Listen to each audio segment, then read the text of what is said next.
Alors, les situations de proportionnalité.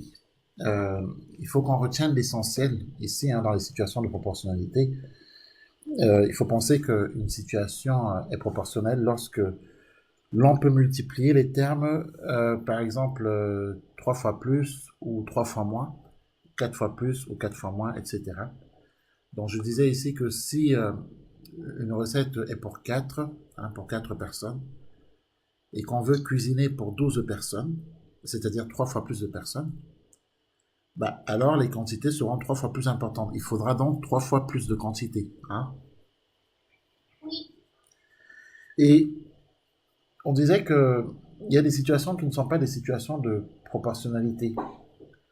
Comme par exemple, si je dis qu'à 6 ans, Marwan mesure 1,25 m, à 12 ans, si la situation était proportionnelle, on aurait dit que Marwan, à 12 ans, mesure 2,50 m. Or, tu imagines, à 12 ans, Marwan, tu te vois mesurer 2,50 m à l'âge de 12 ans. C'est compliqué ça. Donc, on est bien d'accord que ici, ce n'est pas une situation de proportionnalité. Donc, si à 6 ans, tu mesures 1,25 m, à 12 ans, tu ne mesureras pas deux fois plus. À 12 ans, tu ne mesureras pas 2,50 m. On peut représenter une situation de proportionnalité par un arbre, enfin par un tableau, voulais-je dire. Euh, Par un tableau sous forme de tableau, hein, sous forme de graphique. Exemple, à la papeterie, le prix d'une carte est de 3 euros. Évidemment, si je veux acheter deux cartes, je paye le double. Donc je paye 6 euros, évidemment. Si je veux acheter trois cartes, bah, je paye 3 fois 3 euros, c'est-à-dire 9 euros. Si je veux acheter 5 cartes, je paye 5 fois 3 euros, c'est-à-dire 15 euros. Et si, euh, et si je dispose de 24 euros, combien de cartes puis-je acheter avec 24 euros? Ben, il faut simplement que je pense que pour aller de bas en haut, pour aller de la ligne du bas vers la ligne du haut, eh bien on divise par 3. Car pour aller de la ligne du haut vers la ligne du bas, on a multiplié par 3. Donc si je fais 24 divisé par 3, ça me donne 8. Donc avec 24 euros, je peux acheter 8 cartes. Est-ce que ça c'est compris? Alors voyons ensemble, regardons ensemble comment on peut résoudre un problème de proportionnalité. Alors, on va écrire ceci. Comment résoudre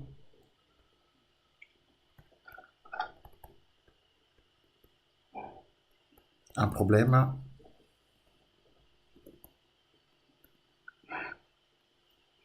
de proportionnalité?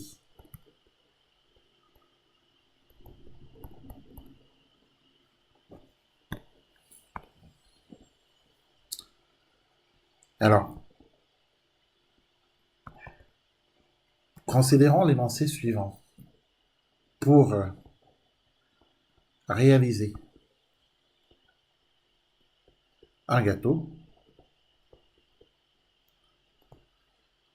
Mathis a besoin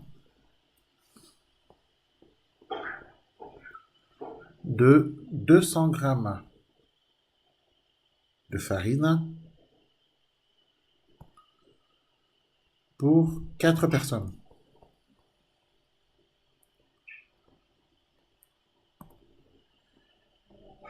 Combien devra-t-il combien devra-t-il utiliser de farine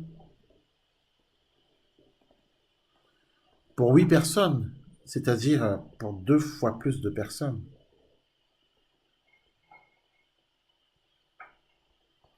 Combien devra-t-il utiliser de farine pour 12 personnes? Et pour 13 personnes.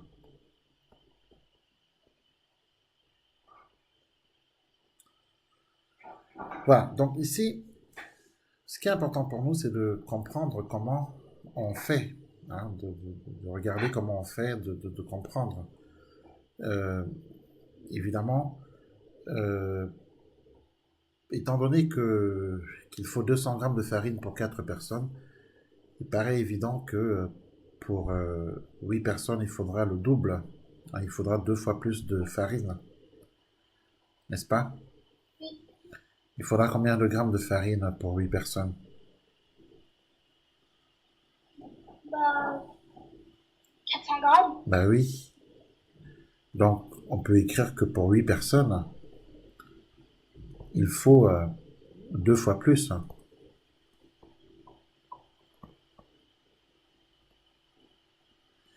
Il faut 2 fois plus de farine que sur la recette.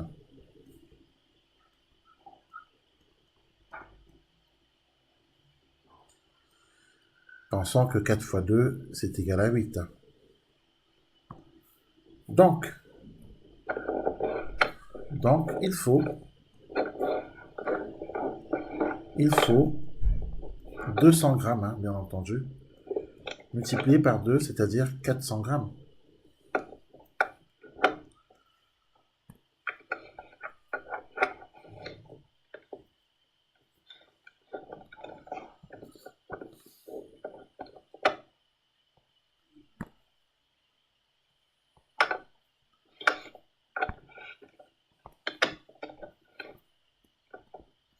Alors, pour 12 personnes,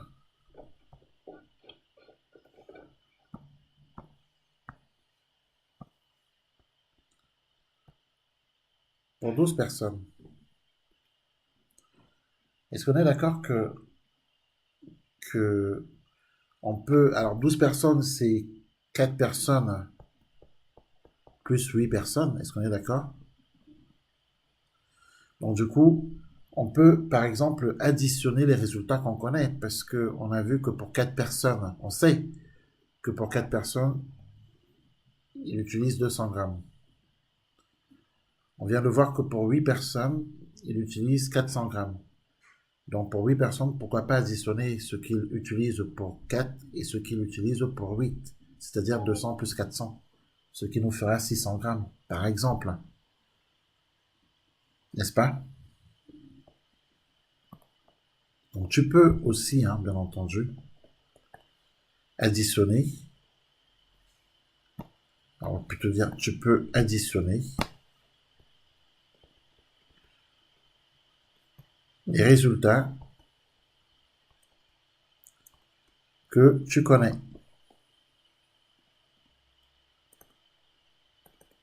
Alors, pour 4 personnes, tu sais qu'il faut 200 grammes. Si tu ajoutes 8 personnes, tu sais qu'il faut 400 grammes.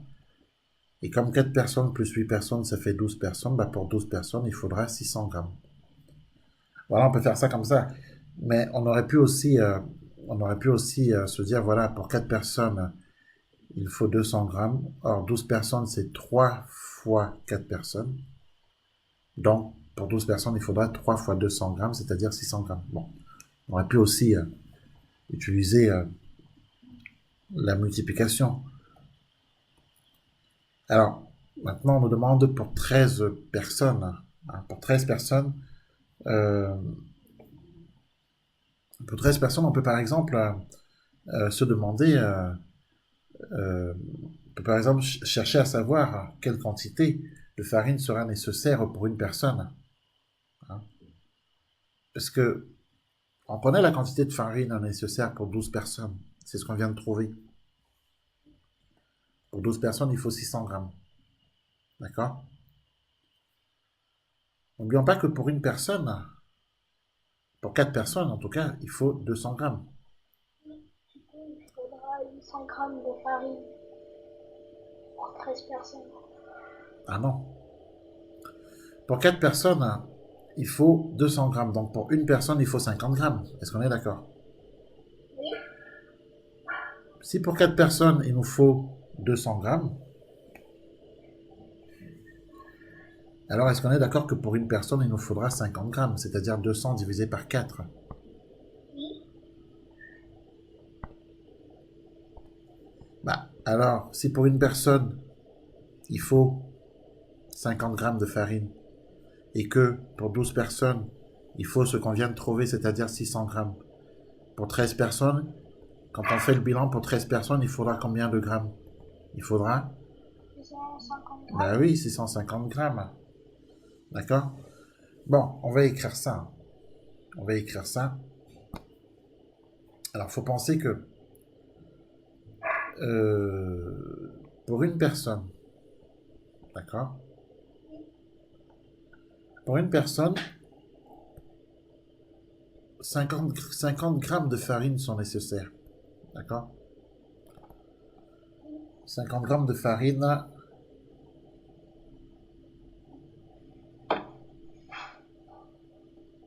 sont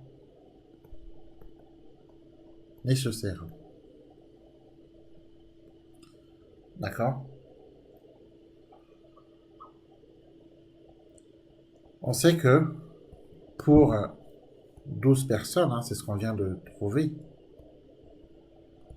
pour 12 personnes, on a montré qu'il faut 600 grammes de farine.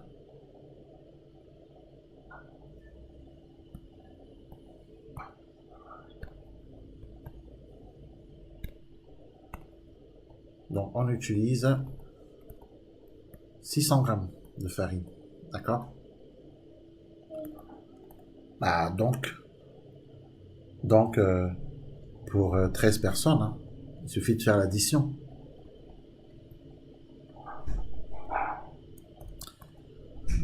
Pour 13 personnes, il faudra 50 grammes plus 600 grammes.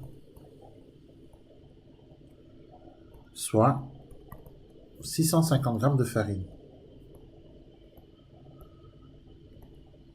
Voilà. Il faut savoir que on aurait pu utiliser un tableau pour résoudre cet exercice. Hein. Donc on peut, ça on va l'écrire, on peut utiliser un tableau, notamment un tableau de proportionnalité, car on a ici une situation de proportionnalité, on est bien d'accord. Hein.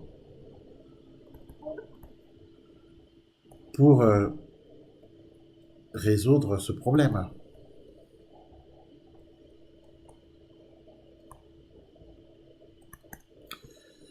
On aurait pu par exemple se dire, voilà, pour une personne, enfin pour 4 personnes, donc ici on aurait pu par exemple mettre le nombre de personnes. Pour 4 personnes, on utilise une certaine quantité de farine, donc on peut noter ici la quantité de farine utilisée en grammes, hein, bien entendu. Et pour 4 personnes, on sait que on utilise 200 grammes de farine. Donc, pour 8 personnes, on en utilise combien? Pour 12 personnes? Pour 13? Vu que le tableau est un tableau de proportionnalité, on peut s'amuser à remplir comme ça. Et on peut, par exemple ici, imaginer que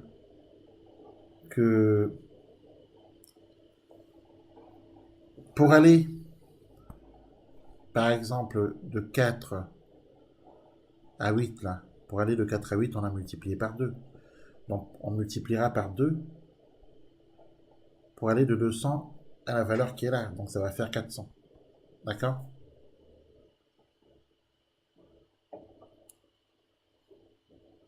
Pour aller de 4 à 12, on multiplie par 3. 4 fois 3, 12. Donc, pour aller de 200 à la valeur qui est ici, on multipliera également par 3. Et 200 fois 3, ça fait 600. D'accord? Voilà comment on peut ici traiter ça. Alors, après, pourquoi pas utiliser le produit en croix pour déterminer la valeur qu'on doit mettre ici. Si cette valeur, on l'appelle x, eh bien, à l'aide du produit en croix, on peut par exemple écrire que x est égal. Alors, si on utilise cette colonne est la première colonne, d'accord? On pourra dire que x est égal à 13 fois 200 divisé par 4, n'est-ce pas? C'est le produit en croix. 13 fois 200 divisé par 4, c'est égal à quoi? Calculatrice. Vous avez droit à la calculatrice? Non? Bah, ça a été à 650. 650. On va donc pouvoir afficher ici. Ici, c'est 650. Voilà. Et là, on a tout. Là, on a tout. Le tableau nous indique que qu'il faudra utiliser 400 grammes de farine pour 8 personnes, qu'il faudra utiliser 600 grammes de farine pour 12 personnes et qu'il faudra utiliser 650 grammes de farine pour 13 personnes. Donc, Clara mesurait 98 cm à 3 ans. À 7 ans, elle mesure 130 cm. Cette situation n'est pas une situation de proportionnalité, évidemment. Voilà. Donc, un magasin vend un DVD à 15 euros. D'accord? Oui. Pendant les soldes, il propose le lot de 3 DVD à 40 euros. Est-ce que la situation est une situation de proportionnalité? Bah non. Non. Ben non. Donc, évidemment, non.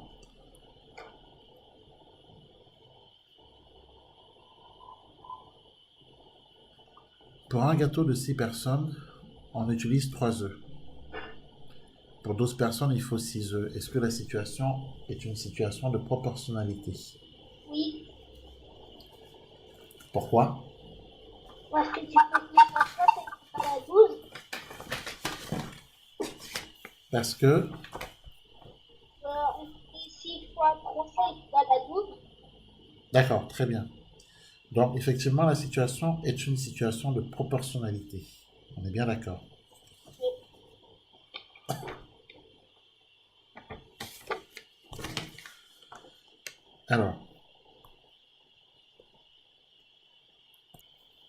Alors, Samuel a 5 fois plus de billes qu'Arthur, qui en a 7. Alors, on peut noter ici le nombre de billes que possède Arthur. Hein. Il en possède 7. Samuel en possède combien? 35. Lui, il en a 5 fois plus. Hein. Donc, 5 fois plus, ça fait combien du coup? Bah, du coup, il en a 5 fois 7. Il en a 5 fois plus. Arthur en a 7. Samuel en a 5 fois plus. Donc, il en a 5 fois 7. Donc, effectivement, 35.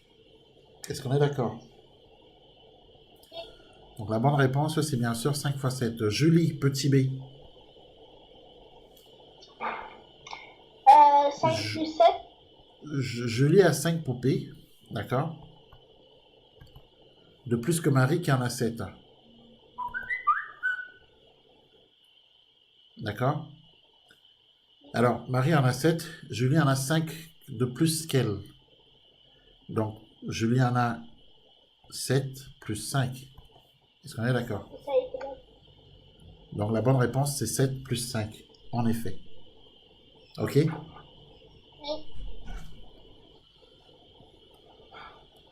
Très bien. Le tableau indique dans l'exercice numéro 3. Non, j'ai fait le paquet. Ah, c'est l'autre exercice plutôt. D'accord, on va changer.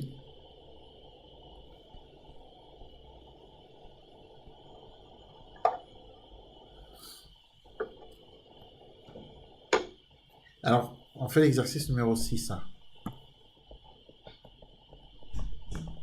6 mètres de tissu coûtent 24 euros. Quel sera le prix de 9 mètres? D'abord, est-ce que cette situation est une situation de proportionnalité? Comment? Oui, tout à fait. Donc, on peut peut-être déjà calculer le prix d'un mètre, non? Alors, calculons d'abord le prix d'un mètre. Alors, quel est le prix d'un mètre? Bah, ça fait, bah,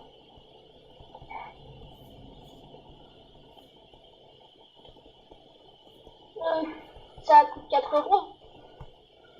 Oui, il faut faire 24 divisé par 6. Hein. 6 mètres de tissu coûte 24 euros, donc 1 mètre de tissu, 24 divisé par 6.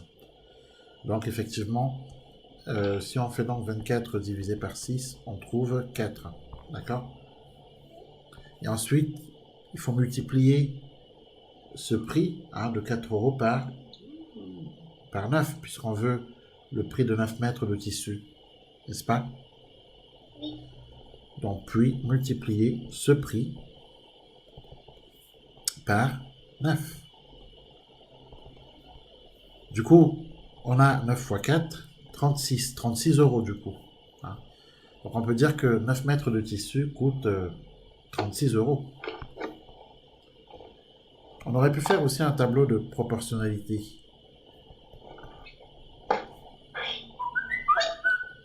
D'accord? Oui. On aurait pu faire un tableau de proportionnalité euh, en disant voilà, euh, quand on a 6 mètres de tissu, d'accord? On peut dire longueur en mètres. Longueur du tissu, hein. Longueur du tissu en mètres. Quand on a 6 mètres de tissu, eh bien, le prix en euros est de 24. Et puis, on peut se dire que voilà, quand on en a 9, quel est le prix en euros? On pouvait faire comme ça aussi. Hein. Et là, on pouvait utiliser un produit en croix, par exemple. Hein. OK? Alors, en utilisant à l'aide du produit en croix, on peut écrire 24 fois 9 divisé par 6. Hein. D'accord? C'est égal à quoi 24 fois 9 divisé par 6? 36. C'est égal à 36. Donc on retrouve bien les 36 euros pour 9 mètres de tissu. Voilà. Alors, pour l'exercice 5, alors le tableau, il fallait le remplir. Alors pour faire un gâteau au chocolat, Lucie suit une recette pour 4 personnes. Elle a besoin de 2 œufs, 100 g de chocolat, 50 g de sucre et 30 g de beurre. Euh, Ça, c'est pour 4 personnes. D'accord? Voilà. Donc, du coup, euh, tu vois bien que la première colonne correspond à ce qu'on vient de dire. Hein. Première colonne, on a 4 personnes, 2 œufs, 100 g de chocolat, 50 g de sucre et du coup en dessous 30 g de beurre. Est-ce qu'on est d'accord? Sur la deuxième colonne, étant donné qu'on a 4, du coup on aura 2 fois plus là, hein, puisque de 2 à 4 c'est 2 fois plus. Est-ce qu'on est d'accord? Donc on va multiplier toutes les valeurs par 2. Du coup 4 fois 2, 8, 100 fois 2, 200, 50 fois 2, 100, 30 fois 2, 60. Est-ce qu'on est d'accord? Ensuite, la troisième colonne, ici on a 300. Donc pensons que de 100 à 300, on multiplie par 3. Donc on multipliera toutes les valeurs de la première colonne par 3. Donc 4 fois 3, 12. 2 fois 3, 6. 50 fois 3, 150. 30 fois 3, 90. Ok? Est-ce que c'est compris ça? Oui, oui. Et pour la dernière colonne, ici nous sommes à 20. Donc il faut Oui. penser que pour aller de 4 à 20, on multiplie par 5. Bah, c'est la recette. Voilà, donc on multiplie par 5. Donc il faut multiplier toutes les valeurs par 5, toutes les valeurs de la première colonne par 5 pour avoir la quatrième colonne, les valeurs de la quatrième colonne. Donc 2 fois 5, 10. 100 fois 5, 500.